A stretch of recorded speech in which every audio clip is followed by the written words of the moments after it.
안녕하세요. 공지영 전도사입니다. 오늘 강의의 제목은 그리스도의 살아있는 몸만이 세상을 화평하게 한다입니다. 그럼 오늘의 강의 시작하겠습니다.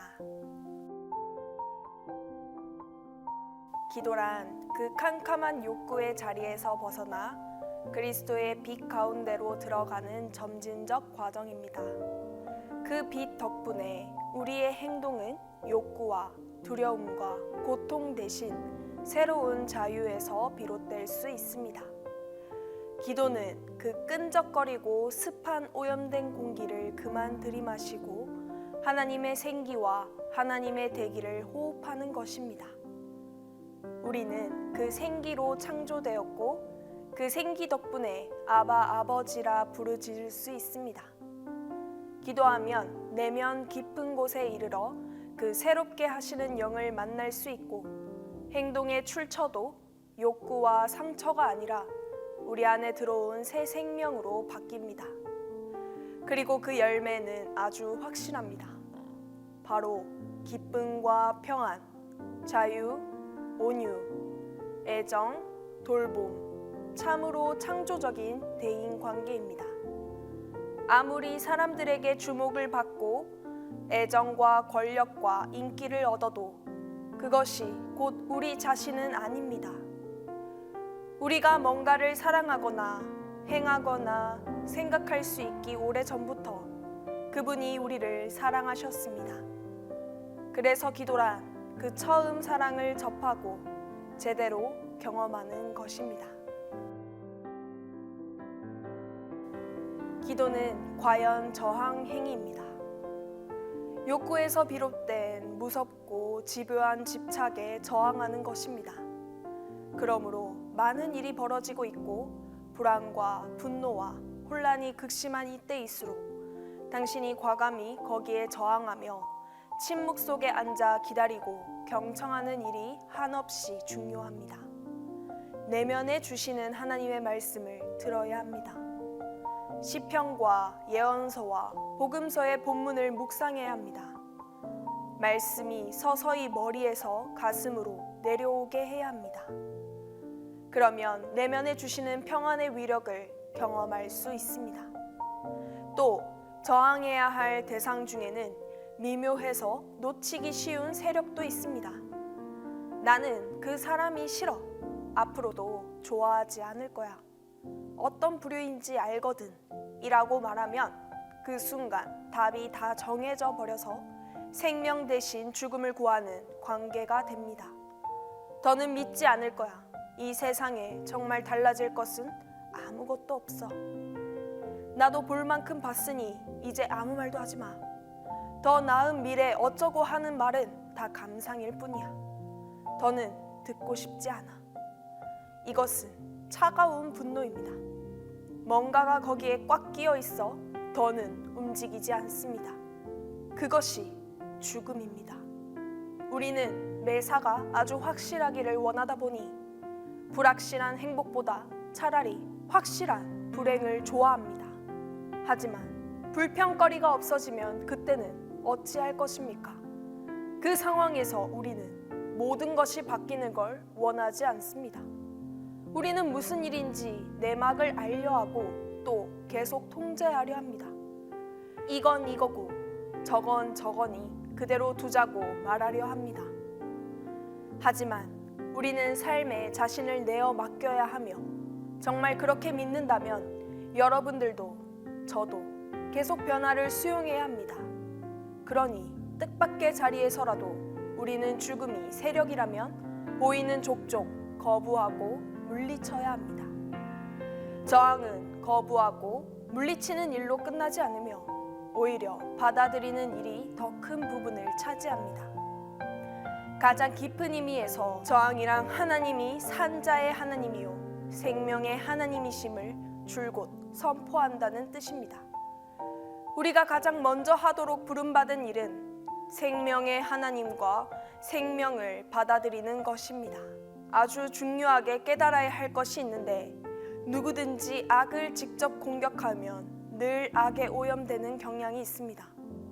여러분들도 저도 경험으로 아는 바입니다.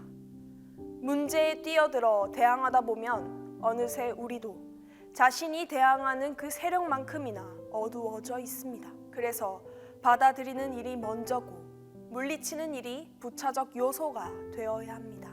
진정한 해방은 그 받아들임에서 오기 때문입니다. 기독교 메시지의 정수는 하나님이 산자의 하나님이시라는 것입니다. 바로 그분을 우리는 전파합니다. 우리는 예수 그리스도가 부활하신 생명의 주이심을 전파합니다. 이것은 추상적인 개념이 아니며 우리에게 아주 구체적인 현실이 되어야 합니다. 생명이 있는 모든 곳에서 우리는 담대히 생명을 긍정해야 합니다. 생명을 즐거워하고 예찬해야 합니다. 계속 생명을 찾으십시오. 살아계신 그리스도의 증인은 어디든 생명이 있는 곳을 과감히 가리켜 보입니다. 생명의 증거는 늘 연약함 속에 나타납니다. 그러면 저항은 부담스럽고 칙칙한 작업이 아니라 한 줄기 생명을 주는 운동이 됩니다. 기도가 저항이듯 저항 또한 기도입니다. 저항이 기도인 까닭은 살아계신 하나님을 선포하고 고백하는 행위이기 때문입니다. 저항은 왜 생겨날까요? 무엇보다 하나님이 살아계신 하나님이시기 때문입니다. 두말할 것도 없습니다. 저항이 유익해서도 아니고 잦은 성공의 이력 때문도 아니고 효과가 좋아서도 아닙니다. 그것은 저항의 근원이 아닙니다. 여러분들이 물리침과 받아들임을 통해 저항하는 이유는 순전히 한 인간으로서 자신이 하나님의 임재 안에서 어떤 존재인지를 공표하고 싶어서입니다. 저항하는 이유는 그것이 여러분이라는 존재와 하나님이라는 존재의 일부이기 때문입니다. 저항은 여러분들의 인간성을 가장 진정성 있게 표현하는 방식입니다. 여러분들의 저항은 하나님의 형상대로 지음받은 자신의 인간성에 충실한 행위입니다. 그런 의미에서 저항은 기도입니다. 마지막으로 언급할 것은 공동체입니다. 공동체는 기도와 저항의 장입니다. 기도와 저항은 공동체 안에서 서로 만납니다. 기독교 공동체는 평화 유지가 눈으로 보이는 곳, 평화 자체가 실존하는 곳입니다. 공동체는 단지 일을 더 잘하기 위한 수단이 아니라 애초에 우리가 추구하는 것이 무엇인지를 보여주는 실제입니다. 공동체는 함께 존재하고 더불어 살아가는 새로운 방식입니다. 공동체는 끊임없는 자백과 용서의 장입니다. 가정, 업무팀, 지역교구 등 어떤 형태의 공동체든 마찬가지입니다. 기독교 공동체의 사람들은 서로 약하고 부족한 모습을 고백하고 계속 용서하도록 부름받았습니다. 그래서 우리는 우리와 화목해지신 하나님의 끝없는 사랑과 용서를 증언합니다. 약한 모습을 내보이며 자백하고 용서하지 않으면 우리는 점점 더 방어 자세를 취하면서 서로 멀어집니다. 공동체는 서로 약한 모습으로 있는 곳입니다. 그렇게 우리가 약점까지도 서로 나누면서 이 세상의 사랑이 가시화됩니다. 공동체는 세상에 저항이 싹트는 곳이기도 합니다. 저항하는 이유는 내 좌절감을 기어이 떨치려는 사무친 욕구 때문이 아닙니다. 저항하는 이유는 하나님의 백성인 공동체가 나를 대표로 보내주신 주님의 이름으로 행동하게 하기 때문입니다. 가장 중요한 마지막 요점으로 말을 마무리하려 합니다. 공동체는 성만찬의 공동체가 되어야 합니다. 감사의 공동체라는 뜻입니다. 무엇을 행하고 말하고 생각하든 늘 감사하는 것이 그리스도인의 기본 자세입니다. 감사가 체질화되어야 합니다. 그것이 응집되어 표현되는 곳이 바로 성만찬 예식입니다. 우리는 인간의 손으로 만든 빵과 포도주를 주님께 받들어 올리고 하나님이신 주님은 그 선물들을 온전히 받으신 후 우리에게 돌려주어 양분과 힘이 되게 하십니다. 세상에 나가서도 이 감사를 삶에서 매 순간 실천해야 합니다. 하나님의 선물과 그분이 바라시는 평화를 생각하며 늘 고마운 마음으로 감사합니다. 감사합니다 라고 고백할 수 있어야 합니다. 삶은 선물입니다. 하나님이 거저 주시는 풍성한 선물. 이 선물을 어찌할 것입니까? 나누고 거저 주고 아낌없이 베풀면 됩니다. 내가 가진 것이 적다고 느껴도 그래도 나누어 주십시오. 그러면 오병이어 기적처럼 금방 몇 배로 불어날 것입니다. 여러분들의 지식과 애정과 친구를 마치 여러분들의 혼자만의 재산인 것처럼 움켜쥐지 마시길 바랍니다. 나누어 주면 모든 사람에게 돌아갈 만큼 넉넉하다는 것을 알게 됩니다.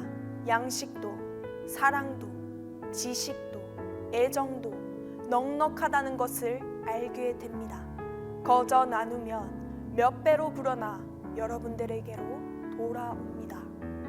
그것이 성만찬의 삶이고 예수께서 말씀하시는 삶입니다. 지금까지 기도와 저항과 공동체를 살펴보았습니다. 본문의 예수님 말씀을 읽으시면서 이 세 단어를 다시 한번 보겠습니다. 이것을 너희에게 이르는 것은 너희로 내 안에서 평안을 누리게 하려 함이라. 평안은 우리 삶의 중심에 거하시는 그분 안에 있습니다. 세상에서는 너희가 환난을 당하나 그래도 우리는 세상에서 죽음을 물리치고 생명을 받아들임으로써 평화의 자리에서 환난에 대처합니다. 담대하라, 내가 세상을 이기었노라. 그분이 이미 다 이루셨습니다. 우리는 어디에 가서 무엇을 하고 누구를 만나든 이미 주어진 하나님의 선물을 감사의 마음으로 널리 외쳐 알릴 뿐입니다. 아멘. 이상 강의를 마칩니다. 강의를 마치고 난 뒤 기도 시간이 있습니다. 강의를 한 번 더 되돌아보고 기도를 통해 하나님께 내가 느낀 것을 고백하는 시간이 되시길 바랍니다. 이 강의는 유튜브와 교회 홈페이지에서 보실 수 있습니다. 감사합니다.